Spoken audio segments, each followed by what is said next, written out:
Want to thank you for joining us here on ABC Action News for our first virtual roundtable discussion on the hot topic issue of Florida schools reopening next month. I'm your host, Good Morning Tampa Bay anchor Dia Riley. We've got a great group of parents joining me today. I want to just jump right in. Want to have everybody introduce themselves. So if we could just kind of go around, I'll have everybody introduce themselves. Corey, I'll start with you. Hi, I'm Tori Garrett. I have two children, two girls. One that's going into the 5th grade, and the other that's in middle school, and she is going into the 8th grade. Okay, great. Angela? Hi, I'm Angela. I have one daughter. She's going into 7th grade in Hillsborough County. Fantastic. All right, Janet. Hi, I'm Janet Rinaldi. I have 7 kids, but 3 kids in school this year. I have a son going into 6th grade, a daughter going into 7th grade, and another daughter going into 11th grade. My goodness, Janet, we all agree you won the award today. We've got Barbara. Hi, I'm Barbara Mellon. I have one little boy going into kindergarten in Pinellas County this fall. And Celeste. Hello, I'm Celeste McMillan. I have 4 children. One of them is going into 1st grade, and then my second oldest, who just turned 4, she'll be going into preschool. And we've got Jenny. Hi, my name is Jenny, and I have 2 boys, one going into kindergarten and the other going into 7th grade, and they're in Hillsborough County. Okay, great. I want to thank you all so much for joining me today. You know, this is a really sore subject for so many people because, we're dealing with our kids, you know, and when you talk about, an issue that affects our kids, we all get emotional and we're all very protective. So we want to talk about where you all stand on the issue of schools reopening. A lot of school districts have already pushed back the date of the start of school. Some of them are debating whether or not they should push back the start of school so that they can safely reopen. But the governor says this can be done safely. So I want to know where you all stand on this issue. A lot of the districts have 3 different options. You can send your kids to school, to brick and mortar schools for in-person learning. You can do e-learning, or you can do the combination of both. So if you will, just tell me where you guys all stand on the issue. So Corey, I'll start with you. Well, I actually have chosen not to send my kids back to school right away. I just feel that there is going to be a learning curve with all of this. And I just don't, I'm not in a place to where I feel that it's safe enough to send them, and that all those immediate challenges that I feel schools are going to face will be addressed right away. So I chose to do my kids' school, which is in Hillsborough County, offered an e-learning component, and that's what my husband and myself have chosen to do because we just feel that that's what works best for our family. Okay. Janet, how about you? You've got 7 children. You've got kids in both Hillsborough and Pinellas County. What's your decision? I do. And so we have decided to do e-learning for all of them right now. I just don't feel like there are enough safety measures in place. I think the plan proposed for being in the school building it's a good start, but I don't think it's been fully mapped out well. So we're going to do e-learning for everybody. What that looks like right now, I'm not quite sure because that's a lot of computers needed. And also while mom and dad are trying to work from home as well. Yeah, that sounds like a Wi-Fi nightmare there. Yeah. Angela, what about you? What's your decision? Fortunately, we're able to keep our daughter home and do e-learning. And it's a choice that we made for ourselves, for our daughter, for our family. My concern is the flu season's also coming up. I'm a healthcare worker, and I see often that our census rises in the fall. So along with that, and then coupled with COVID and all the unknowns that go along with COVID, with children who are naturally wanting to interact with each other, they're playful, even though we can tell them what they need to do in a public environment, as much as we drill it into them, I just can't see that my daughter will follow those guidelines because she is a child, and so we're taking that decision away from her, keeping our stressors under wraps by keeping our child at home. Okay. Hopefully, once things with COVID and and the unknowns and better guidelines for our schools and our children's and their teachers, hopefully we'd like to go back into brick and mortar school, but as for now, we're sticking with e-learning. Okay. Barbara, I know you've got a kindergartner. That's an important age. I mean, kindergarten, that's the foundation. What have you decided to do at this point? Looks like we lost Celeste. There we go. What have you decided to do, Barbara? So right now he is going to go back to school. He's in a program that happens to be a dual language program, and during the time that he was at home, it was just so difficult to get him to do the work. Plus, with my job, it's very, very difficult for me to work from home 5 days a week. So between the various options, this was really the only one that was feasible. I mean, he's practicing wearing a mask right now. He's at a summer program during the day, so they're not enforcing, but he's practicing wearing a mask. And I'm doing everything I can to make sure that he'll be safe. And I appreciate what the school is attempting to do. I still don't think it's enough, but there's really no good option for me otherwise. Gotcha. What about you, Jenny? What is your plan? Both my kids are going back. Both my kids are on the spectrum, so one of them has an IEP, and having to deal with those kinds of learning quirks and those additional services and needs that they have is really essential for a professional to be able to deal with it. And they've regressed so much socially, emotionally, and academically. They didn't do well with e-learning. We're hopeful that we can make it work. I don't have the option of being able to work at home on a full-time basis. Thankfully, Dad does, but I don't. So it makes it a little bit difficult. And we're hoping, even though we're quite sure that the schools will end up shutting down, we can at least feel confident that we gave it a try. But we're hoping that the kids will listen. Yeah, I gotcha. What about you, Celeste? What's your decision? I feel like myself, along with probably a lot of other parents, are in this really strange in-between state of the decision that they want to make as far as sending them or keeping them home. We obviously are all parents, and I really feel like we want what's best for our kids, and we want to keep our kids safe more than anything. But right now, my husband and I, we're still in that process of deciding, and we're in Polk County. They've actually given us till the 27th to make that decision, whether we do virtual online through our school or sending them in. I'm confident that whatever decision each parent makes, it's the best decision for their family. And I think that it's super important to remember that. For us, we're still navigating this like new normal, for ourselves and our family. And I appreciate and respect everyone's decision. And we just thank you for sharing. You're absolutely right. There's no judgment in this group right here.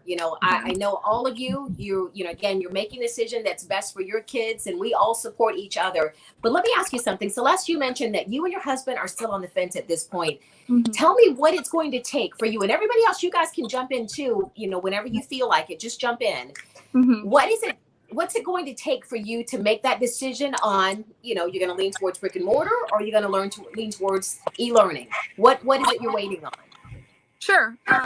So actually the decision for me, it's probably different than other moms. And so, like I said, the respect aspect is huge as far as how I view other parents and everything. But for me, I don't necessarily see how it's going to be easy for 5 and 6 year olds to wear masks 7 or 8 hours a day at school. Realistically, I think that it's just going to be hard for the children to navigate this. I know us parents, we're having issues as far as like the anxiety and the fear that we are feeling. And then I just think about how we're placing that on our children, you know, the stress and so I think that a big thing for me is if the schools do not mandate masks full time during the day and they are either able to take breaks or not have to wear them in certain areas, I think that that's huge for me. Whereas my husband, he's in the medical field, and right here locally, he's been working directly with the coronavirus. We're navigating on what's best for our children to do. And for me, that's one of the things. My son, he wants to go back, and I don't necessarily want to keep him back from school. So the virus in and of itself is really never going to go away, you know. So it's a matter of how long do we wait till we decide to go back or not. As far as, you know, it's just like the flu or any other virus or disease. It's really never going to be eradicated.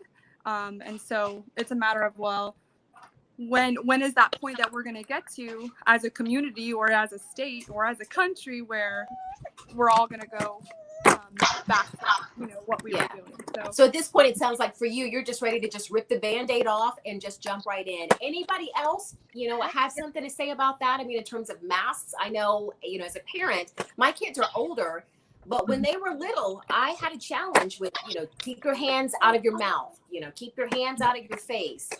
Is that an issue for anybody else here? Are you concerned about kids being able to keep the mask on all day? And do you think it's actually going to make a difference when they're in school? For me, because my son's already in a summer program right now where the teachers are, it's also his wraparound care, and it goes from in babies all the way up to K, and then they have wraparound for elementary kids as well as center for elementary. He's wearing his mask for the last week. We've started practicing. The teachers have to wear it all the time. None of the students do. But with that in mind, the teachers are helping him practice. I know he's not going to, at least right now with Pinellas County, he's not going to be mandated to wear one because he will be in kindergarten. But I mean, he's 5 years old. If he practices now, he's able to wear it for at least a good, so far, 30, 45 minutes without taking it off. He complains.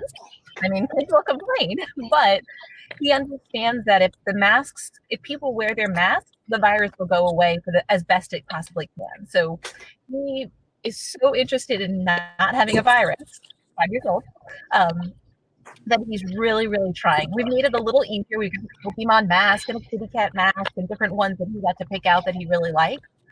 And so, I mean, for me, I get that, you know, little 2-3 year olds might be difficult, but I really think that if the schools are trying to do what's best for their kids, they're going to make sure there is a mask.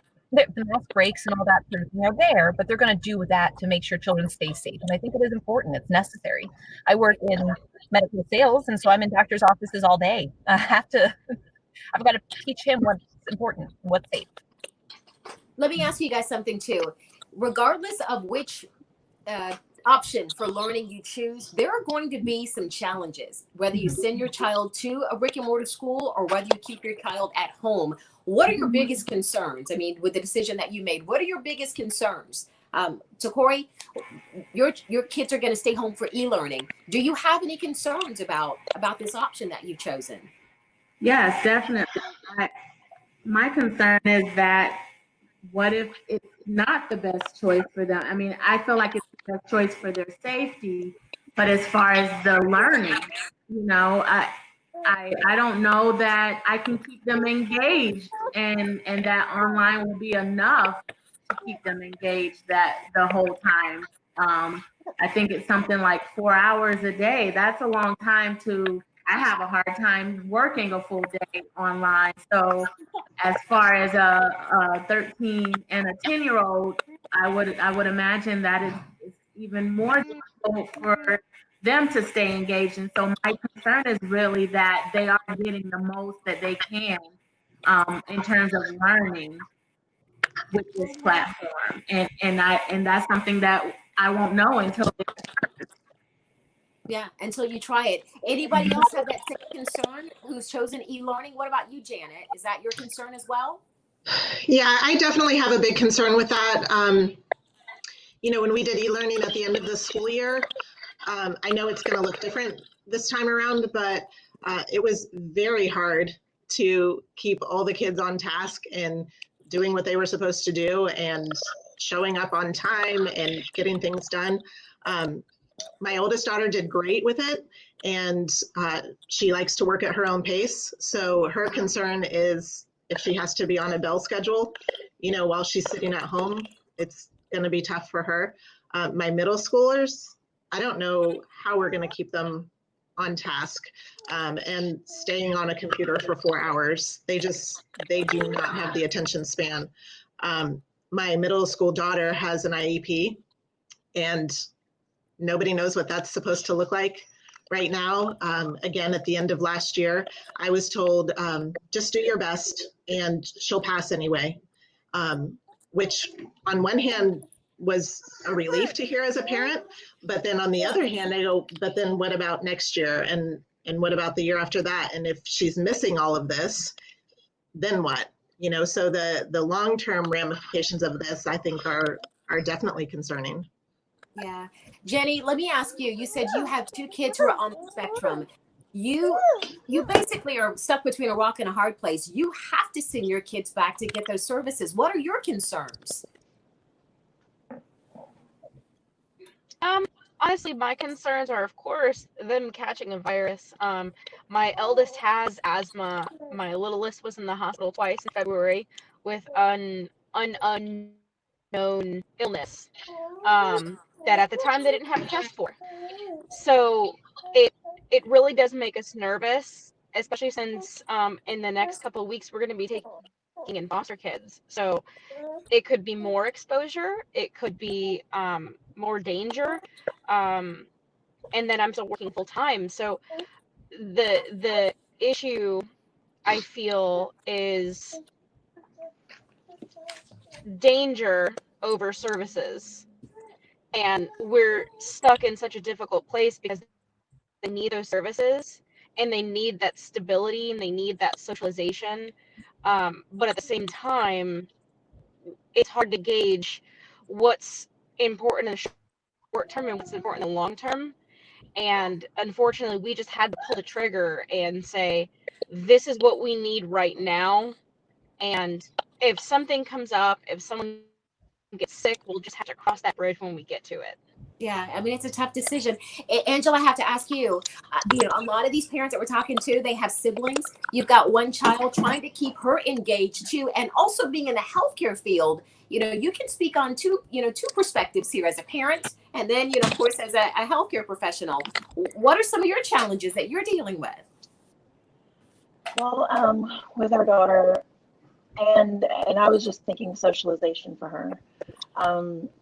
With her being an only child, it's very hard to balance keeping her engaged in school and helping her feel like she's still a part of a group. Unfortunately, the downside to it too is all the internet, the games that she plays with her little friends online, all the screen time that she has, and then trying to talk to her about how she needs to pretend like we're going to be in school and the importance of why she has to do e-learning. And well, from my perspective, because I just can't, I mean, my concerns are as far as schools are concerned, and I would love for her to go back to school. And fortunately, she's in a school that they are making provisions for children who are coming back. They're able to social distance. But there are other schools who are not able to who do not have the funding to for all the social distancing and making sure they have the alcohol or the hand sanitizer throughout the school system. But for my daughter, it's staying engaged, not being distracted, taking her phone away from her during class, but trying to also trust that she's doing what she's supposed to do. And I do hope that she can learn effectively being by herself and not being able to socialize like she normally would within a classroom. Right. Let me ask you this as parents, though. This is going to be broadcast. What message do you want to send to not only your district leaders, but to state government officials who are making these decisions about whether or not they're going to open schools? What message? What do you want them to hear from you? What do you think is needed, for them to hear? Anybody can jump in. I'll jump in first. I mean, for me first, one thing, a mask mandate for the entire state, because I think until we do that, our teachers aren't going to be safe, our families aren't going to be safe, and our schools are left really with enforcing all different, I mean, at least Pinellas County, the whole county has a mandate, but you've got other counties where it's a city by city. And so what is a school to do that crosses multiple cities with different mandates? And then also too, as much as I'm torn about having the delayed start date, August 12th versus August 24th, and the different options they're thinking of doing in Pinellas, I want to make sure that the teacher's well-being is taken into consideration, and they really focus on not just the safety, but also the teacher's family lives and the teacher's home lives. Because I'm hearing, if they start later, where's their paycheck coming from? These teachers are parents too. So many of them, they don't have a choice. So if a teacher is going to do the virtual teaching, let them work at home, because they probably are doing virtual for a reason. Try to do what's best to make sure that it's a focus on safety and well-being for everybody. I agree. I think just to piggyback off of that, I'd love to see what kind of support systems are going to be put in place to support our teachers. I don't feel one of my main concerns is that not that my children's teacher won't take the best measures to keep them safe, but it becomes, as we get further into this and further into the year, is that something that's sustainable for them to be cleaning and doing every day? What kind of support system is going to be put in place for the teachers? They can only do so much. There's only so many hours in the day in between trying to teach our children in a in-person platform. How are they expected to keep the classroom safe at the same time when they have little ones that are in the classroom? I just love to know what are going to be put in place to assist our teachers, and what this is going to look like. What's the long-term plan? And I think your point with sustaining is key, because many times in our professional environment, we establish new processes, and it's great and it works really well for a short term. And after a while, we all get lax. Things aren't, we're not as strict with certain guidelines that we once were in the very beginning. And my concern is, as you mentioned, sustaining the safety guidelines if we do go back to the school system, and for the children who are provided that schools do reopen for brick and mortar, that they will be able to sustain the safety measures for all the children, the teachers, the folks who come in and out of the school system. Yeah, I think that's key, is sustaining safety. Is I think there just needs. I'm sorry, go ahead. I just think there needs to be a more specific plan in place. I don't think it's enough to say, hey, parents, keep your kids home if they have a fever. How many of us have pushed that envelope, many times when we had to go to work and our kids needed to go to school? So I don't think that's going to happen. There's so much technology out there with the thermal scanning and things like that that would be safer to have a consistent measure across the board. And then to piggyback on what the others said for the teachers, we have 2 adult daughters that are both in education, and their concerns are very real. In addition, the concern of what happens if a teacher has to quarantine because people in her class have tested positive, or what happens if the teacher tests positive and has to stay home. There's nothing in place for them except use your personal days. And that's not a viable option, because the way it's looking right now, they're going to have a lot of time that they're going to have to quarantine as people test positive and as students get sick. Is anybody concerned about the teacher shortage that we were already dealing with before this pandemic hit? It's like, how are we going to have enough teachers to have these kids socially distanced? I'm still waiting to hear about that. Is anybody else concerned about that?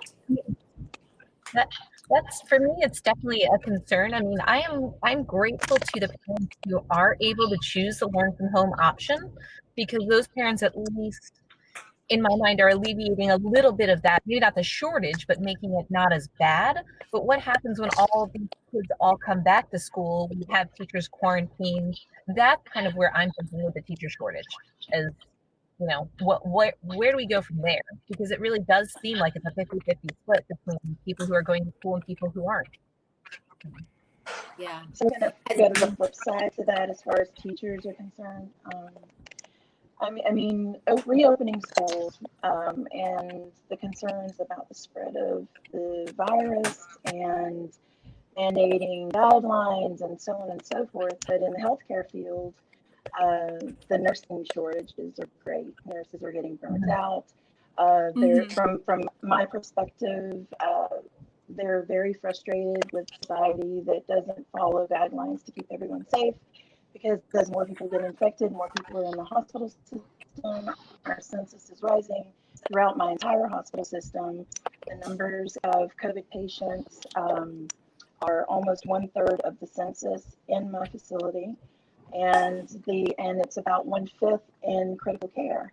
And so it's while I'm concerned with sending my child back to school and keeping the teachers safe, and there's also the flip side of the healthcare system and being able to maintain a healthcare system that can take care of these patients. I know that's not exactly the same, but it's what happens down the line. Yeah. Either, again, whatever decision we make as parents, we know that it's made, in the best interest of our families. It was not easy. So as we get ready to wrap up, I want you to send a message. Each one of you, send a message that you want your school system, your state government to hear from you. Just something that you've wanted to tell them, something that you want them to know before school starts on August 24th for the majority of the Bay Area counties. I'll go. I'd like to know, one, I'd like to see what measures are being taken aside from, like was said earlier, keep your kids home if they're sick, or they must wear a mask at all times. I'd like to physically see what the support systems look like that they're putting in place to assist the teachers, and what support systems are put in place for teachers that are going to have to split their time between e-learning and classroom time. Also, I'd like to know what our leaders are doing with their own kids. Are they sending their kids back to school? What does this look like in 6 months from now? I'd like to know the sustainability of all these measures that they're putting in place. Okay, Barbara, do you want to go? You want to send a message now? I would. I mean, first of all, as I mentioned before, I want our governor to pay attention to science, because I think that is the first and most important thing, is to actually look at what's going on. And also keep in mind that our teachers are professionals. Florida is one of the states that has the lowest paid teachers. So these are people who are going to the front line of a war to take care of our children and to teach our children, and we're not doing enough for them. And then finally, take a look at all the parents who are put in such a tough position. I mean, we've got parents who have to make a decision between their child's mental health, their child's safety and physical health, or their job. I mean, there's so many parents who literally are trying to figure out, what do I do? Especially parents who are low income or who can't afford a babysitter or a nanny to teach their children virtual school, their kids on schedule. I mean, there's so many factors that I feel like are just not being taken into consideration. And focus on the science and the people here, not politics. Yeah. Okay. Celeste, what about you? I agree with what she said and a lot of what the women are saying. I feel like most importantly is protecting our children and the teachers. I mean, they're the ones that are going to be at the forefront of this, like you said. And I would really like to see what the government and the officials are going to do about whether a teacher, if she does get sick and you don't have enough teachers, you know, who's going to navigate both the online virtual as well as the in class. And if children get sick, yeah, what are the policies in place as far as, I mean, we've always been consistent with, if you're sick, you stay home, you know, don't go out. And I think that before the virus was a huge just courtesy to the world. But now with this becoming more prevalent, I'm hoping that people don't send their children, if they even have a sniffle, you know, to school. But who's going to be the one really overseeing all of that? And then if it does happen, when a child does test positive, or a teacher, what is going to happen? Where we haven't had a lot of answers, even from our city, from Polk County. I've called and tried getting some information as far as the opening of the schools and just different policies that they have in place. And they're really just trying to figure it out too. They're, you know, I think it's difficult, but every parent, like I said, I hope that you guys make the best decision, and you're prayerful in your decision if you're a believer, just about what's best for your family and your children. And also remember to keep our teachers, they are part of the heroes here too, in your prayers. So Yeah, absolutely. Jenny, you want to tell me a message that you have? Absolutely. I want transparency. I want full honesty, as much as they can give us without breaking laws. And I think it's not only important, I think it's imperative, not only to our safety, but our conscience as parents, whether we're sending our kids to school or not. I believe even the ones who are doing e-learning should know what is out there, because if a teacher's out and they're not teaching, right, that person's children are fall behind. But then also that teacher's going to fall behind on, you know, their own finances. It could affect them far deeper. It's just, it could be so much deeper than a lot of people understand. And I think that their main focus is, well, if you're sick, stay home. But the world doesn't stop when they get sick. There needs to be provisions made. There needs to be more information for the parents and the teachers and the professionals out there, so that everybody feels a little bit safer and in good conscience, still moving forward with the decisions they've made without feeling like they're in the dark. Yeah. Yeah. Angela, I know a lot of times you are not in the dark because you've got access to all that healthcare information. What message do you want as a parent and a healthcare provider for state and government officials, you know, to hear? I'm sorry, Dia, were you talking to Yes, me? Angela, I said as a healthcare professional, and also you've got access to those numbers, so you see what's going on. What message do you want county, state, government officials to know, so you'll feel comfortable with schools reopening? I would really just like to see continuity of a plan of action across our state, across our nation, really, because it does no good to do it in one county and not to be continuous throughout the rest of the state. Putting the safety and lives of our children and teachers first, having guidelines set, and then who is going to govern or go back in and check and make sure that these guidelines are being sustained. Sustainability is key here. First guidelines, then sustainability. I think we can teach our children, what we teach our children is key as well.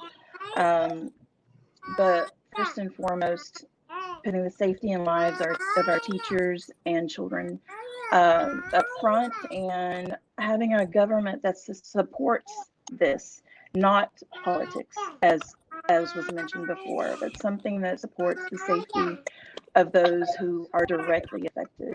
by these decisions made. Finally, Janet, you've got the floor. Tell me what message you want to get out there. I agree with the transparency and the consistency. I think so many parents have so many questions that we're just not getting answers to. And I think we need specific answers and a specific plan in place. So far, I've read that, well, if one child tests positive, we're not going to quarantine a whole classroom. Okay, how many children? You know, and there is no answer for that.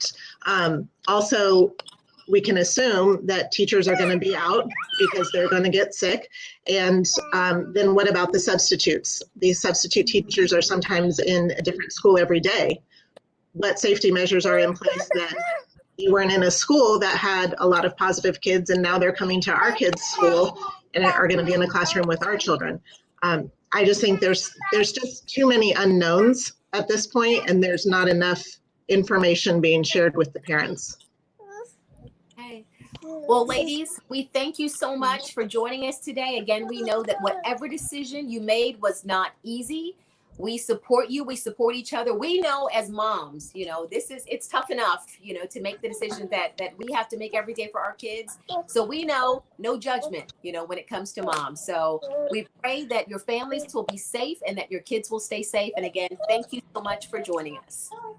Thank you. Thank you so much. Thank you. We appreciate you guys. Thank Okay, you. take care, ladies. You too. Have a You great too. day. Bye-bye.